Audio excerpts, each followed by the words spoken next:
जो सीए ने स्टैंप किया। कोई सीए गैर जिम्मेदारी काम तो करेंगे नहीं। मैं उनको वही कागज दे देते, मेरे पास कॉपी थे, जो मैंने मंत्रालय में दिया है। अब ये मुझे बताइए कि अगर मैंने यूटिलाइजेशन सर्टिफिकेट नहीं दिया मंत्रालय के, तो वो बेवकूफ है कि मुझे और पैसे दे दे। मैम, लेकिन अगर इंटरिम रिपोर्ट, अगर आप मान लें जो आप बोल रहे हैं कि इंटरिम रिपोर्ट में कहा गया है, लेकिन अगर इंटरिम रिपोर्ट में भी डिस्क्रिपेंसीज आती हैं, तो आप, क्योंकि वो ट्रस्ट चलाते हैं और कानून मंत्री देश के ट्रस्ट चलाते हैं, आपको लगता नहीं कि जवाबदेही बनती है? बिल्कुल, मगर पहले हमसे हम सवाल तो करें। अगर मुझे सवाल करें तो मैं जवाब दे देंगे।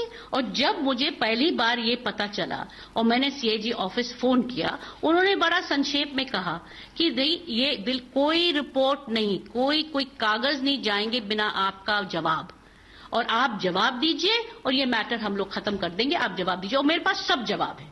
मैं बार बार आपको कह रहे हैं कि हमने कोई घपला नहीं किया। आप प्लीज आप सोच लीजिए, ये जो एडिप योजना है जिसके तहत से हम लोग विकलांग कैंप करते हैं, नियम है कि 95% पैसा उपकरण खरीदने के लिए है। तो अगर मुझे 71.5 लाख मिला है तो 95% निकालने के बाद 3.5 लाख रह जाते हैं। तो 3.5 लाख मैंने घपला किया अगर मैंने एक कैंप नहीं किया, अगर, क्योंकि वो 95% का तो मेरे पास अकाउंट्स है, मेरे पास बिल्स है, मेरे पास सब कुछ है। तो 3.5 लाख मैंने घपला किया अगर मैंने एक कैंप नहीं किया। और ये कैंप हुआ कहां?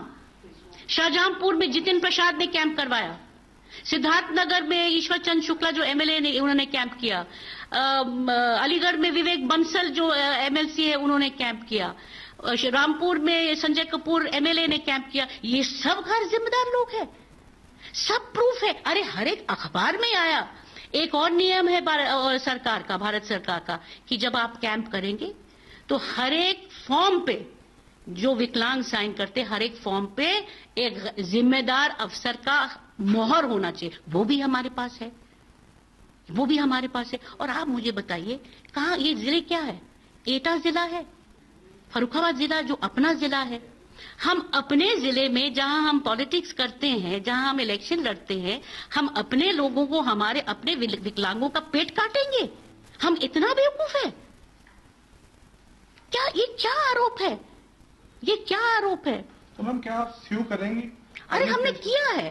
कल मैंने सिविल डेफेमेशन फाइल किया है, जो ट्यूसडे को आएंगे नोटिस के लिए, मैंने कर लिया। और मैं असल में क्या है कि क्योंकि हमने अखबार से बात नहीं किया तो लोगों को लगा कि बहुत दोषी है। मैं डर के मारे बात नहीं किया। मैंने इसलिए नहीं बात किया क्योंकि मैं केस चला रहे, और मेरे वकील ने कहा कि भाई जब आप केस चला रहे तो ज्यादा मत कहिए। अब क्योंकि हद पार हो गया, अब क्योंकि हद से आगे ये लोग मुझे अटैक कर रहे, जिस बेरहमी से अटैक कर रहे, इसलिए मैंने आप लोगों को बुलाया। अभी अरविंद केजरीवाल ने जस्ट अभी कहा है कि जो ये मामला उठा है, अगर इसमें हल्का सा भी कुछ शक भी है और हल्की सी अगर कोई फैक्ट भी है तो सलमान खुर्शीद भाई को रिजाइन करना चाहिए। इस पर आप क्या कहते हैं? मैं इसका जवाब मैं क्यों दे दूं?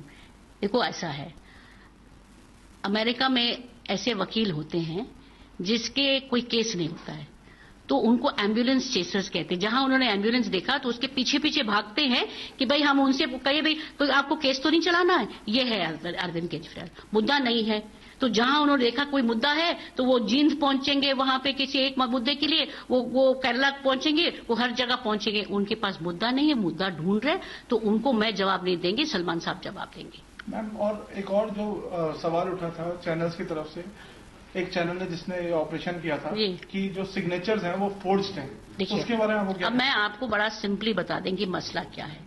इंडिया टुडे ग्रुप मेरे पास आए थे, सलमान साहब के पास पहले आए थे और फिर मेरे पास आए थे। उन्होंने कहा कि 3 मेन मुद्दे हैं। एक कि ये केके दीक्षित, जो अब बहुत छलांग मार रहे, कि केके दीक्षित ने एक आपके खिलाफ आरटीआई फाइल किया है, आपने इन्फॉर्मेशन नहीं दिया।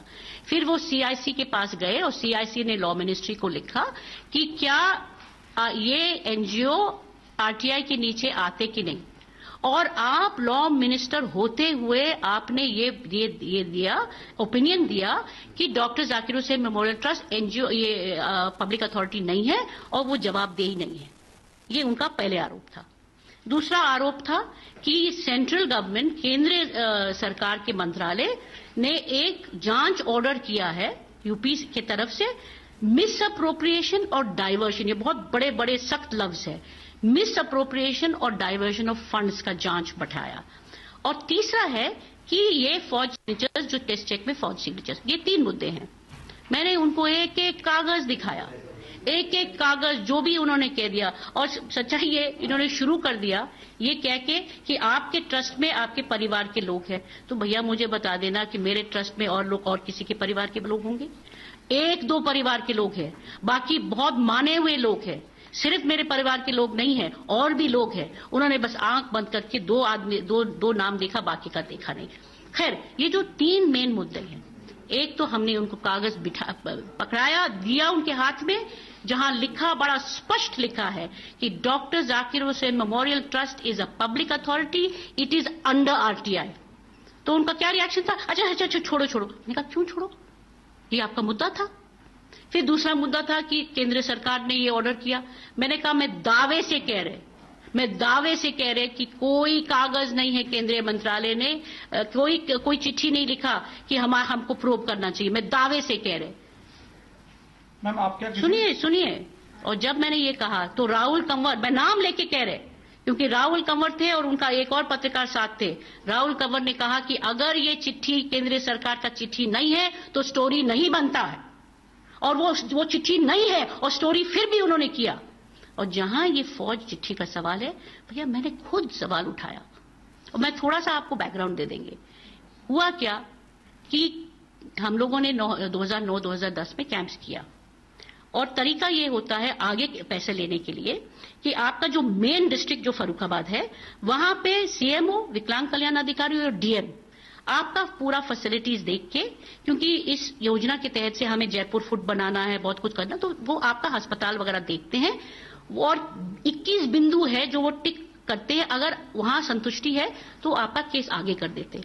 और जहां जहां आपको आगे कैंप करना, वहां के डीएम को चिट्ठी देना है।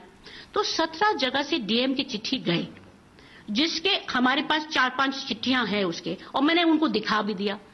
मैंने कहा क्या एक डीएम इतना गैर जिम्मेदार होगा कि वो कह देंगे मैं संतुष्टि दिखा रहे, जब कैंप हुआ ही नहीं। सब कुछ दिखाया उनको।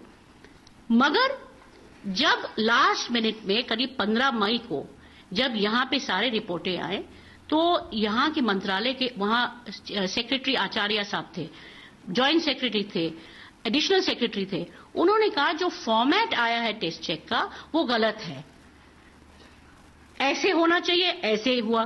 मैंने कहा भैया इस वक्त तो बहुत देर हो गई, 10 दिन में आपका साल खत्म हो जाएंगे, क्या करें? या तो मैं कैंप ना करें। तो उन्होंने कहा फिर 17 जिले में कैंप नहीं होगा, तो आप अपना आदमी को भेज दीजिए 10 डिस्ट्रिक्ट, और आप ले आइए, क्योंकि साइन तो पहले से हुआ है, आपको सिर्फ करेक्ट फॉर्मेट में साइन करवाना है। तो मैंने आदमी भेज दिया, वो लेके आए, दे दिया, हमने जमा कर दिया और पैसा हमको मिल गया अगले साल के लिए। बदमाशी ये है कि किसी ने कहा कि भाई इसको चेक कराओ। ठीक है, चेक कराओ।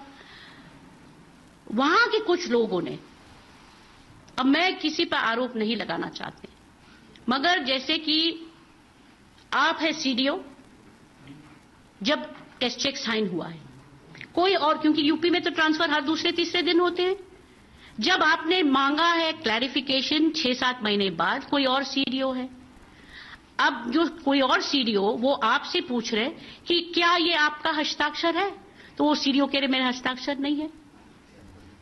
तो सीडीओ ने गलत तो नहीं बोला, मगर उनको ये कहना चाहिए था मेरे हस्ताक्षर नहीं है, मगर जब टेस्ट चेक हुआ तो तब आप सीडीओ थे नहीं। एक और उदाहरण, 2 जगह उन्होंने कहा कि कैंप नहीं हुआ। क्या कहा? फला तारीख को एटा में 4-4 को या 5-5 जो भी डेट, इस डेट पे कैंप नहीं हुआ। जो टेस्ट चेक में लिखा था कि कैंप फला तारीख को हुआ, टेस्ट चेक फला तारीख हुआ, इस डेट पे कैंप नहीं हुआ। कायदे से उनको कहना चाहिए, और अगर वो तिगड़म नहीं करना चाह रहे थे उनको कहना चाहिए था इस डेट पे नहीं हुआ, मगर इस डेट पे हुआ, और मंत्री सलमान खुर्शीद ने खुद उद्घाटन किया कैंप। इसका प्रूफ है, अखबार का प्रूफ है, वीडियो का प्रूफ है, कैंप हुआ। मगर आप जानते, या तो आप कह सकते कि एक गिलास जो है आधा पानी फुल है, या आप कह सकते आधा खाली है। तो उन्होंने कहा कि फला तारीख को कैंप नहीं हुआ, बंद कर दिया। उनको कहना चाहिए था फला तारीख को नहीं हुआ, मगर इस तारीख को हुआ, और हुआ कैंप। ये 2 जगह उन्होंने ये कहा। तो क्योंकि मुझे मालूम था कि क्या इन लोगों ने किया, मुझे मालूम था, और ये पूर्व जो सरकार था उनके तहत से हुआ, तो मैंने अखिलेश यादव जी से मैंने कह दिया हम चाहते जांच, अगर मैं दोषी हूं तो मैं ये रिस्क ले लेंगे। मेरे पार्टी का मुख्यमंत्री नहीं है, क्या मैं रिस्क ले लेंगे कि मैं किसी और पार्टी के मुख्यमंत्री के पास जाके कह दे कि मैं दोबारा पुनः जांच चाहिए? तो मैम आप किसी भी स्क्रूटनी के लिए तैयार हैं इस केस में? अरे बिल्कुल मैं स्क्रूटनी के लिए तैयार, मैंने खुद जांच मांगा है। आप मुझे बताइए ये स्टोरी का मकसद क्या है? सीएजी रिपोर्ट, सीएजी सब जानते हैं, और मैंने दिया है इनको लिख के, वो चेक कर सकते थे सीएजी से, मगर चेक नहीं किया। देखो मैं भी पत्रकार रह चुके 22 साल, कायदे से किसी ने आपको स्टोरी दिया, आपको आके हमसे पूछना चाहिए था। टाइम्स ऑफ इंडिया जो है इतना बड़ा लंबा चौड़ी स्टोरी लिखने से पहले क्या हमको फोन करके नहीं पूछ सकते कि ये आरोप है, क्या आपका क्या जवाब है? इसका मकसद क्या है आप जाने और हम नहीं जानते। Thank you ma'am. Thank you.